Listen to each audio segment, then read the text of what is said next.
Ready when you are. I'm going to start out with a story I found on theherald.com, or theheraldnet.com. It was written by, what's his name? It was Caleb Hutton wrote the story, and it's about a school shooter who was stopped by our justice system. His name was Joshua O'Connor, and it starts out with a convenience store robbery. Joshua O'Connor and his friend Marquis Daniel both robbed a convenience store. Nobody knew what happened or who the people were. They just knew that the store had been robbed and it was on the news and everything. And on February 13th, 2018, Joshua O'Connor's grandmother calls the police, whom he was living with at the time, because she found journal entries and a rifle. According to Caleb Hutton's article, quote, police say he had a rifle and detailed plans to kill his classmates. He was hiding his rifle in his guitar case and he was pulled from class that day. And according to Fox News, he now faces up to 28 years in prison, and that school shooting was stopped. As for his friend, Marquis Daniel, who was at the convenience store robbery, he, according to another article by Caleb Hutton, not the same one, Marquis Daniel was sentenced to 2 years in prison because he claimed that he had no idea that the money that they stole from that convenience store was going to fund a school shooting. And prison is protecting us from those two people. Today, I'm going to show you why we almost always believe that prison time isn't the right answer and how we are correct about that. The first reason is because that we're conditioned. We're conditioned from a very young age that everybody is imperfect and everybody makes mistakes and everybody deserves a second chance, which is very true in most cases. But in some situations, such as the one with O'Connor, do they all deserve a second chance? Well, prison says they don't. Because if O'Connor would have gone through with his school shooting, he would not have gotten a second chance. Prison would not have granted that to him. He would have gone into jail for the rest of his life. Prison is our defense mechanism. It keeps us safe from things like terrorism, school shootings, and grand theft auto, burglaries, robberies, and everything. We need to swap our view of prison, because at the moment we view prison as just a punishment for crimes, and a lot of people just kind of see it as that, nothing else. We no longer should view prison as a punishment for crimes. We need to now view prison as protection from these crimes to us. And prison isn't just a pointless punishment that society puts out solely to punish people for committing crimes. It's a protection system in place to keep those crimes from being committed against people who are doing good in the world.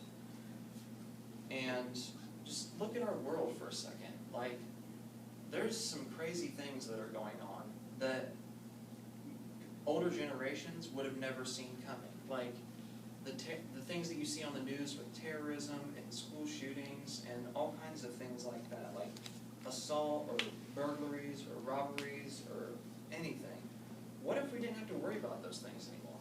What if we didn't have to worry about school shootings? What if we didn't have to have magnets at our door to check our bags? What if we didn't have to be stopped in the hallway and have bag check drills and things like that? What if we didn't have to have our active shooter drills because we just didn't have to worry about those things because prison would be protecting us from that? What if we didn't have to worry about assaults? What if we didn't have to worry about, what if we didn't have to have cameras in our parking lot because we're worried what happens out there? What if we didn't have to worry about burglaries or robberies, and this could be a place where we keep our doors and our car doors unlocked and we wouldn't worry about it? Prison is how we're going to protect ourselves from things like that. We're going to not get our cars stolen anymore, and we won't have to worry about assault or getting shot in school or anything crazy like that. And I just kind of think that most people think that prison is just, it's just there to be there, and it's not really something that does us any good. We all just need to take a second and look back and realize what it actually does for us.